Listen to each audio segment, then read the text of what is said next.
Number 90, Wendi Richter. The WWF's top women's star during the 1980s, Wendi Richter was set to become the face of the division at the height of the Rock and Wrestling connection.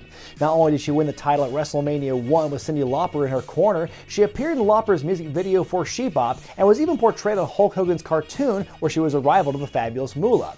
However, in an example of life imitating art, Moolah would harm Richter's career in a cartoony manner, disguising herself as the mysterious Spider Lady and pinning Richter for the title in the original Screwjob. Despite this short run in the WWF, she'd find work on the independents and take her abilities around the world before retiring from in-ring competition in 2005. Number 89, Greg Valentine. Throughout the 70s, Greg Valentine would spend his time in the Mid-Atlantic region. While there, he'd win the NWA tag titles with Ric Flair on 2 occasions and become the most hated man in the territory by breaking Wahoo McDaniel's leg. One of the earliest Intercontinental champions in history, Valentine also has the honor of being an unofficial WWF champion, temporarily winning the title from Bob Backlund in a confusing and controversial finish that was later overturned. One of his most iconic matches took place at the very first Starrcade in 1983, when he fought Roddy Piper in a bloody and vicious dog collar match. A solid, dependable hand for decades, it's easy to see why the hammer's in the hall. Number 88, Jesse Ventura. Jesse Ventura was one of the biggest bodies and biggest voices in wrestling history. Heavily inspired by superstar Billy Graham, the body made his mark in the AWA with Adrian Adonis, winning the tag titles against Vern Gagne and Mad Dog Vachon. Upon moving to the World Wrestling Federation, Ventura would wage war with the likes of Bob Backlund and Hulk Hogan before blood clots in his lungs ended his in-ring career. He would then transition to the announce desk, where he'd become one of the most memorable color commentators of all time, a job he'd have both in the Federation and in WCW. The future governor of Minnesota even sued the WWF for royalties in 1991 and won. Now, if that isn't an act worthy of getting into the Hall of Fame, I don't know what is. Number 87, the Wild Samoans. Afa and Sika were one of the most dominant tag teams of the 1970s, winning regional NWA titles wherever they went. Upon their arrival to the WWF in 1980, they were paired up with Captain Lou Albano and would win tag team gold there a total of 3 times. Along with their tag team dominance, the Wild Samoans have proven to be very skilled trainers. In the late 70s, Afa opened up the Wild Samoan Training Center, and he and Sika have helped mold the careers of Paul Orndorff, Junkyard Dog, Michael Hayes, Yokozuna, Bam Bam Bigelow, Chris Kanyon, and many more. Number 86, Jim Ross. Just as Gordon Solie was the voice of the NWA generation, Jim Ross was the voice of the 90s and 2000s fan. Working for both WCW and WWE over more than 40 years, his legendary calls helped elevate good moments in wrestling into great moments in wrestling history. When you include his time as the head of talent relations in the Federation, being responsible for the signings of guys like Steve Austin, The Rock, Edge, Eddie Guerrero, Dean Malenko, Chris Jericho, and Kurt Angle, it proves that not only is JR one of the best voices in wrestling, he's also one of the best minds. Number 85, Rikishi. Rikishi is a terrific example of the importance of reinventing yourself in professional wrestling. A member of the famous Anoa'i wrestling family, Salofa Fatu debuted in 1985 in Montreal and would soon form the Samoan SWAT team with his cousin Samu. The two made their way to the WWF in 1992 as the Head Shrinkers, but by 95, he'd be repackaged, preaching about the dangers of life on the streets and helping your community, collectively known by some fans as Make a Difference Fatu. After a brief stint as the Sultan in 1996, Fatu would have his greatest run as Rikishi, the big dancing fool who loved to shove his posterior into his opponent's faces. His partnership with Too Cool made Big Quiche one of the biggest baby faces of the Attitude Era, and while people would like to forget his heel turn in late 2000, he came out of that run relatively unharmed. Number 84, Carlos Colon. A Hall of Famer despite having very limited appearances in the Federation, Carlos Colon is the man who made the Puerto Rico territory.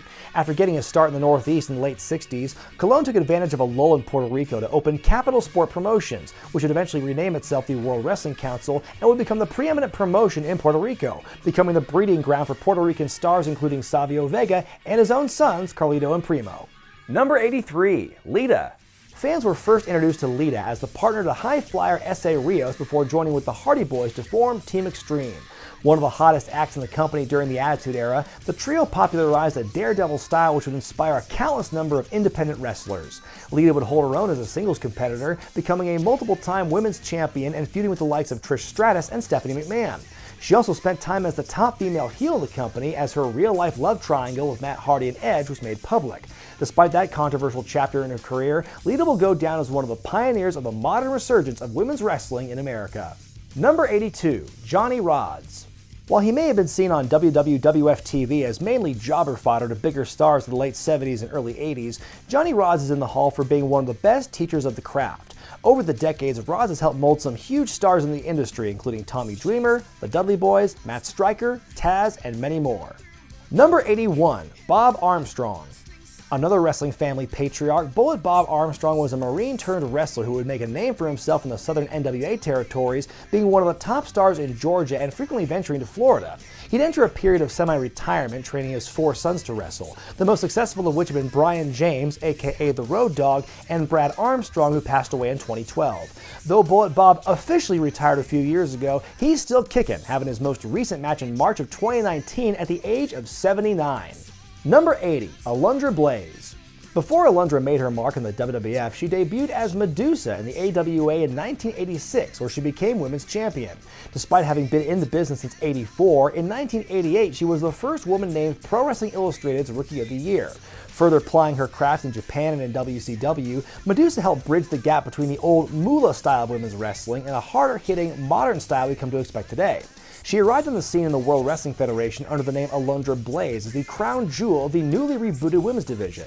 She'd go on to win the women's title 3 times before leaving with the championship in 1995. She returned to WCW that December and took part in one of the most infamous moments in wrestling history, when she threw the women's championship into a trash can on Nitro, effectively blackballing her from the Federation for 20 years.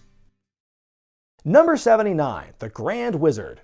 As one-third of what was known as the Worldwide Wrestling Federation's unholy trio of managers, gay Jewish man Ernie Roth went by the name the Grand Wizard as a big FU to the Ku Klux Klan.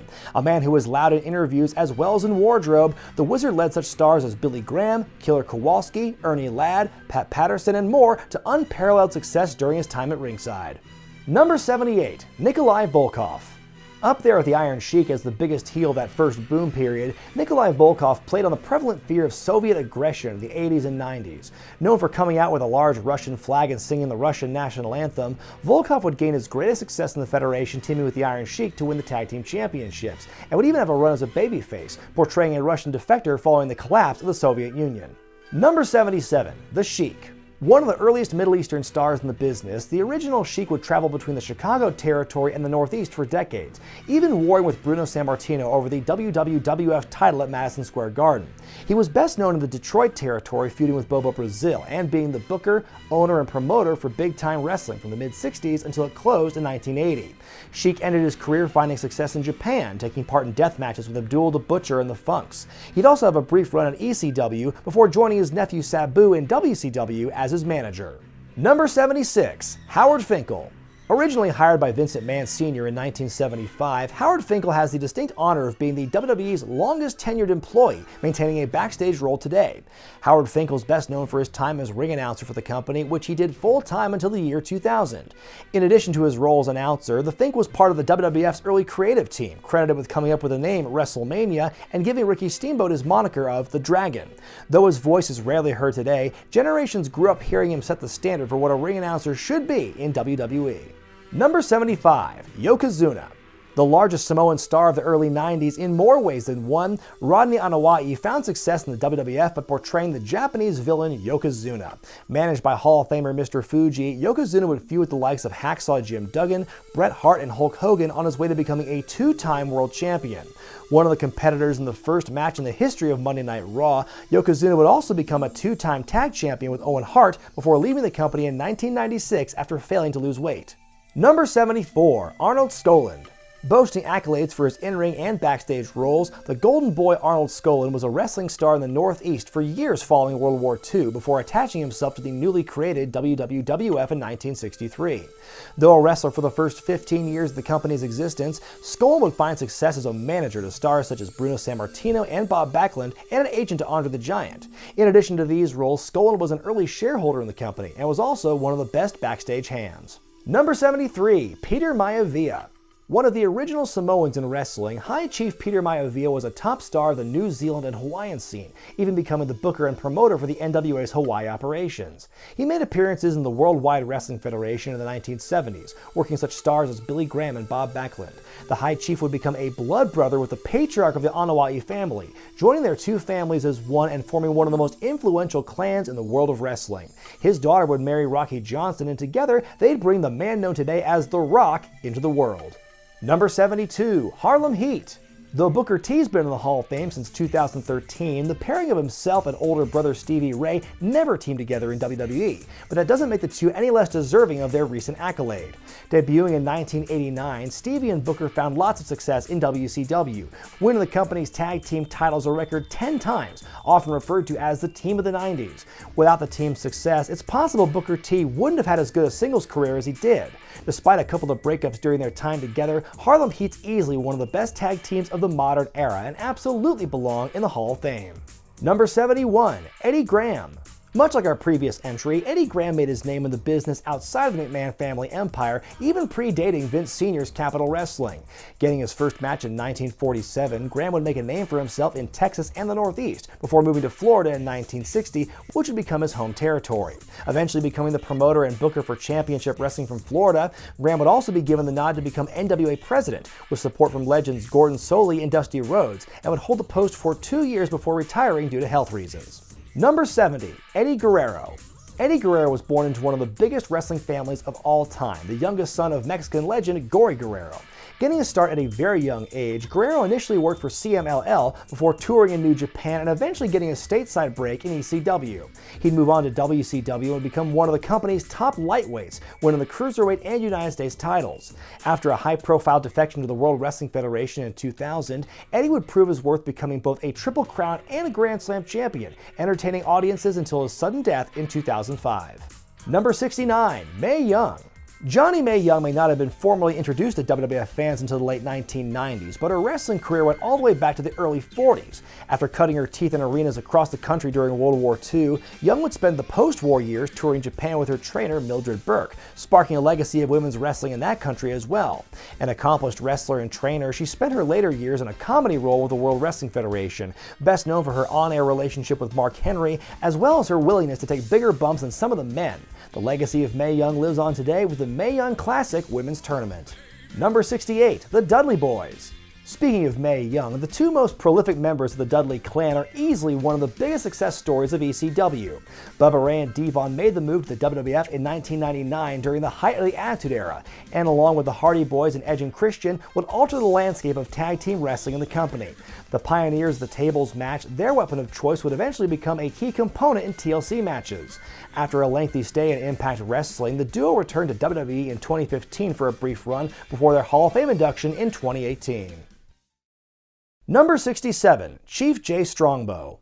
One of the first Native American stars in wrestling, despite being very much Italian, Chief Jay Strongbow made waves in the NWA as a multiple-time regional champion before making his way to the Worldwide Wrestling Federation.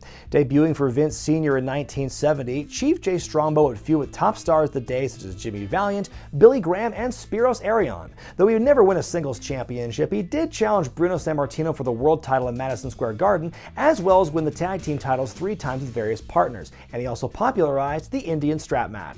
Number 66, Edge. From his official debut in 1998 to his retirement in 2011, Adam Copeland did just about everything there was to do in WWE. Edge was a 14-time tag team champion, a 5-time Intercontinental champion, a King of the Ring winner, a Royal Rumble winner, a Slammy winner, and the first man to win the Money in the Bank ladder match. Oh yeah, not to mention he's an 11-time WWE and World Champion. Also known as one of the pioneers of the TLC match, his feuds with the likes of The Undertaker, Batista, Jeff Hardy, and John Cena solidified him as a bona fide main event talent. In his final match, Edge retained the world title against Alberto Del Rio at WrestleMania 27 before retiring the next night on Raw. Number 65, the Iron Sheik. The Iron Sheik was an accomplished Iranian Greco-Roman wrestler who found success playing up to the anti-Iranian sentiment on the heels of the Iran hostage crisis. The Sheik could be considered one of the most important transitional champions in history, winning the World Championship off Bob Backlund in December of 1984, holding it for a few weeks, then dropping it to Hulk Hogan. He and Nikolai Volkoff would win the WWF Tag Team Championships at the first WrestleMania, beating the US Express with the help of Fred Blassie and his cane that he may or may not have had. He then spent several years working on and off with the company as a manager, and has since found a brand new audience with his antics on Twitter and in the annals of shoot video history. Number 64, Razor Ramon. In an odd move, WWE chose to induct Razor Ramon the character instead of Scott Hall the man, so that's what we'll be talking about here. A thinly veiled take on Al Pacino's portrayal of Scarface, Razor's early vignettes reference the film both in the script and aesthetic. Ramon was a bad guy everyone loved to hate. After some early feuds with Randy Savage and the Ultimate Warrior, he'd eventually become a babyface when he formed a tag team with the 1-2-3 Kid. Razor would become a 4-time Intercontinental Champion, and his greatest victory is undoubtedly his win over Shawn Michaels in the company's first ever televised ladder match at WrestleMania 10. He'd remain a mainstay in the company, including having a famous feud with Goldust before leaving for Atlanta along with Kevin Nash in 1996. Number 63, The Ultimate Warrior. The Ultimate Warrior was an unpredictable force of nature who spent a solid 5 years running roughshod through the WWF in the 80s and 90s, having high-profile feuds with Hall of Famers such as Hulk Hogan, Rick Rude, and Jake Roberts for the Intercontinental and World Heavyweight titles. His is considered one of the more shocking Hall inductions over the last several years, considering the man spent much of his retirement trashing the company that made him a star. WWE was no innocent party in this, though, as they once released a DVD that painted the Warrior as an unstable nightmare entity. Eventually, the two sides kissed and made up, and now in death, Warrior has been heralded as a beacon of glory in the company's history, previous scandals notwithstanding. Number 62, Stu Hart. Stu Hart's one of the biggest patriarchs of pro wrestling, having fathered and trained the likes of Owen, Bruce, Keith, and of course Bret. A longtime promoter, Stu ran Stampede Wrestling out of Calgary for nearly 40 years. During that time, many of wrestling's future legends came and went to gain more experience before making it to the big time. Running a successful territory as well as training a slew of other big names including superstar Billy Graham, Fritz Von Erich, Chris Jericho, and many more, Stu paved the way for the future of pro wrestling as a whole. If it wasn't for Stu, the business as we know it would look very different today. Number 61, Jim Duggan. Loud, large, and patriotic, the 2x4 wielding hacksaw Jim Duggan may be one of the biggest stars the company had in its first boom period to never be in serious title contention. After cutting his teeth in the Mid-South in the early 80s, Duggan would make the move to New York, though his career was almost cut short after a traffic stop that saw he and then rival the Iron Sheik riding together and in possession of narcotics. It's debatable which part of that incident was more damaging. Despite the setback, he would rebound and become the first ever winner of the Royal Rumble, back when it was broadcast on cable and only had 20 men instead of 30. He'd remain one of the company's top baby faces through 1994, then would spend the bulk of his remaining years with WCW.